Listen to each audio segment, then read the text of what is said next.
Break के बाद स्वागत है आपका। बड़ी खबर आ रही है भरतपुर से। नहीं मिली बसों को अनुमति। अभी भी यूपी सरकार बसों को प्रवेश देने को तैयार नहीं है। बॉर्डर पर दोनों राज्यों की पुलिस बातचीत कर रही है। यूपी सरकार ने बसों को अनुमति नहीं दी है, ये मंत्री सुभाष गर्ग ने कह दिया है। प्रवीण मेरे सहयोगी हमारे साथ फोन लाइन पर जुड़े हुए हैं। प्रवीण, परमिशन नहीं मिली अब भी? जी, अभी परमिशन नहीं दी गई है और सीधा सा माना जाए तो मंत्री सुभाष गर्ग का यही कहना है कि वहां से अनुमति नहीं मिली है। अब एक बातचीत का दौर नया शुरू हुआ है। यहाँ तक के पुलिस के आला अधिकारी बातचीत करने के लिए यूपी बॉर्डर गए हुए हैं। वहाँ यूपी पुलिस के अधिकारियों से बातचीत करेंगे। अगर कोई हल निकलता है तो ठीक है, वरना बॉर्डर से ही घूमकर और राजस्थान के जिन स्थानों से बसें आई हैं वहाँ वापस लौट जाएंगी। जी प्रवीण, लेकिन एक यूपी सरकार ने कहा है कि लखनऊ आप इन्हें भेज दीजिए, तो वहां भी भेजा जा सकता है नहीं या नहीं? मंत्री का ये कहना है कि यही प्रयास हरियाणा सरकार ने भी किए थे, लेकिन उसमें सफलता नहीं मिली कि एक एक यात्री को घर घर तक पहुंचाया जा सके। तो उन्होंने यहाँ की सरकार ने, कांग्रेस ने ये उनसे कहा है कि हम आपके एक शहर तक, जिस शहर में आप बताएंगे वहां तक इन बसों को पहुंचाकर यात्री को उतार देंगे। आगे उनकी स्टेट की बसें ले जाकर उन्हें उनके घरों तक छोड़ सकती हैं। इतना वे सहयोग कर सकते हैं। और अभी बातचीत का दौर अभी कहां तक पहुंचा है? अब बातचीत एक तरह से देखी जाए तो विराम सा लग चुका है, पर एक फॉर्मेलिटी के तौर पे यहाँ के पुलिस के आला अधिकारी बॉर्डर पे गए हुए हैं यूपी पुलिस के अधिकारियों से बात करने। उसके बाद ही पता चल पाएगा कि अब आगे क्या फैसला होता है। अच्छा, उत्तर प्रदेश सरकार से, प्रशासन से भी कोई मौजूद है यहाँ पर? जी, वहां से कोई मौजूद नहीं है। दोपहर को एक एसपी वेस्ट आगरा के आए थे, जो यहाँ देखकर चले गए कि कितनी बसें हैं। एक नजर करने के बाद उन्होंने जाके शायद वहाँ की सरकार को अवगत कराया होगा कि काफी लंबी कतार है, करीब 500 बसें बॉर्डर पे अटकी हुई हैं जो प्रवासी मजदूरों को ले जाकर और यूपी छोड़ेंगी। उसके बाद में एक भी अधिकारी इधर राजस्थान बॉर्डर की तरफ नहीं आया है। वहीं देखा जाए तो यहाँ लंबी लाइनें लगी हुई हैं, कतारें लगी हुई हैं और राजस्थान की पुलिस मानवता का परिचय देते हुए यहाँ किसी भी वाहन को आने जाने के लिए नहीं रोक रही है। खाली एक फॉर्मेलिटी के तौर पर सवारी गाड़ियां जो हैं बगैर परमिशन के, उनके परमिशन देकर और उन्हें अनुमति दे रहे हैं। चाहे वो यूपी जाना चाहें तो यूपी और राजस्थान में आना चाहें तो राजस्थान।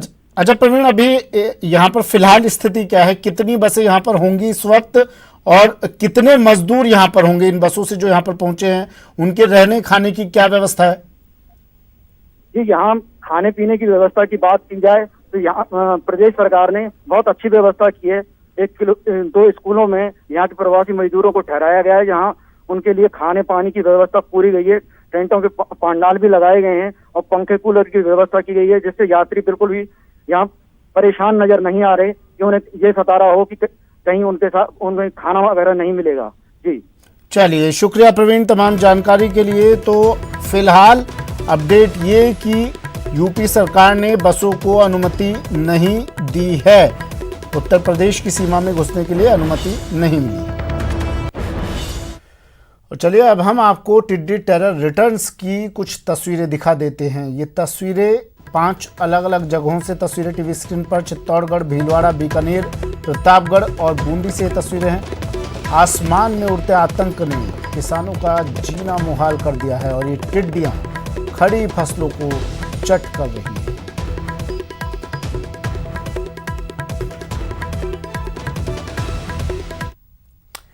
बीकानेर में भी टिड्डी टेरर रिटर्न्स। बीकानेर शहर तक टिड्डियों का दल पहुंच गया है। रेडमलसर के पास टिड्डियों का आतंक दिखाई दिया। फसलों को ये टिड्डियों का दल चट कर रहा है। टिड्डियों के हमले से किसान भी डरे सहमे हुए हैं।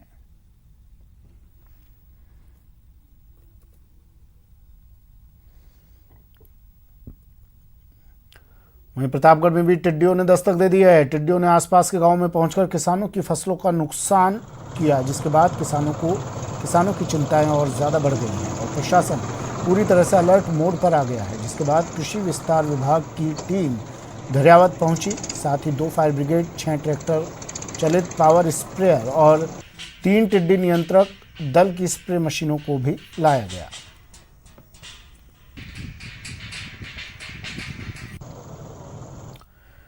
बूंदी के हिंडोली उपखंड में टिड्डियों का दल प्रवेश कर गया है, जिसके बाद स्थानीय प्रशासन और कृषि विभाग अलर्ट हो गया है।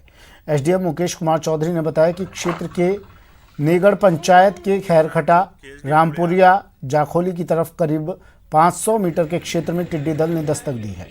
सूचना मिलने पर मौके पर टीम रवाना की गई है। कई इलाकों में क्लोरोपाइरिफोस कीटनाशक दवा का भी छिड़काव किया जा रहा है। राजा राम जी लगाओ फॉर। वहीं चित्तौड़गढ़ में टिड्डियों का आतंक नजर आया, जिसके चलते किसानों की परेशानियां बढ़ गई हैं। कई किलोमीटर तक टिड्डियों ने अपना डेरा जमा लिया है, जिससे किसानों की फसलों को नुकसान पहुंचाने की आशंका बनी है। आसपास के ग्रामीण थाली बजाने और चिल्लाने के साथ टिड्डियों को भगाने में जुटे हैं।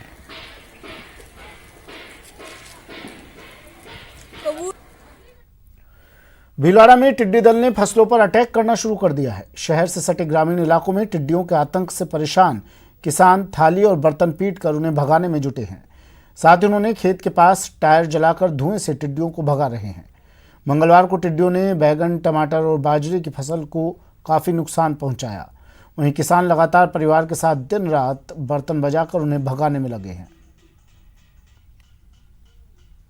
फसलों को बहुत नुकसान किया। जैसे बीज है, छोटा बीज कर रखा हमारे को टमाटर या बैंगन का, तो इनको भी नष्ट कर दिया। और बैंगन और ये हमारा बाजरा और इसको बहुत नुकसान पहुंचाया। सारा ने खा गया, टमाटर खा गया, बैंगन खा गया, ज्वार खा गया, बाजरा सब टोटल खा गया। रचका परेशान है गया, ट्रैक्टर का टायर लालान बाड़िया। क्वारंटाइन सेंटर में सुविधाएं देने के मामले पर हाईकोर्ट ने आदेश दिए हैं। मुख्य न्यायाधीश और जस्टिस सतीश कुमार शर्मा ने वीडियो कॉन्फ्रेंसिंग के जरिए राज्य सरकार को निर्देशित किया है कि क्वारंटाइन सेंटर में रहने वालों के लिए रोजमर्रा की जरूरत का सामान उपलब्ध करवाया जाए। साथ ही कोर्ट ने कहा कि अगर पर्सनल हाइजीन की वस्तुएं उपलब्ध हैं तो उनकी क्रियान्वयन के लिए दिशा निर्देश जारी करें। किट्स जिसमें per person sanitary napkins, fresh towel, undergarments और एक जोड़ी dress, shaving kits, nail cutters की क्वारंटाइन सेंटर्स में उपलब्ध कराने के लिए एक जनहित याचिका दायर की थी, जिसमें माननीय उच्च न्यायालय ने सुनवाई के दौरान सारी बातें सुनने के बाद राजस्थान सरकार को दिशा निर्देश दिया कि सभी क्वारंटाइन सेंटर्स में ये हाइजीनिक किट उपलब्ध कराए। लॉकडाउन में फिल्मी सितारों से लेकर क्रिकेटर्स अलग अलग अंदाज में सोशल मीडिया पर वीडियो शेयर कर रहे हैं। कोई खाना बना रहा है तो कोई फिटनेस टिप्स दे रहा है। इसी कड़ी में मास्टर ब्लास्टर सचिन तेंदुलकर ने अर्जुन तेंदुलकर का बाल काटते हुए वीडियो शेयर किया है। वीडियो में आप देख सकते हैं कि कैसे मास्टर ब्लास्टर क्रिकेट की पिच की जगह अब हाथ आजमा रहे हैं अर्जुन के सिर पर।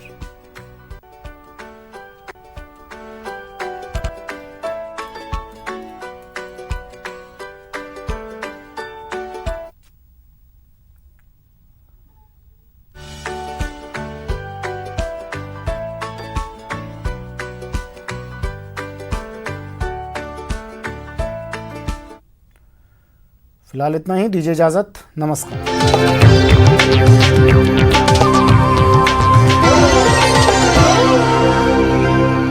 इस न्यूज़ हेडलाइंस के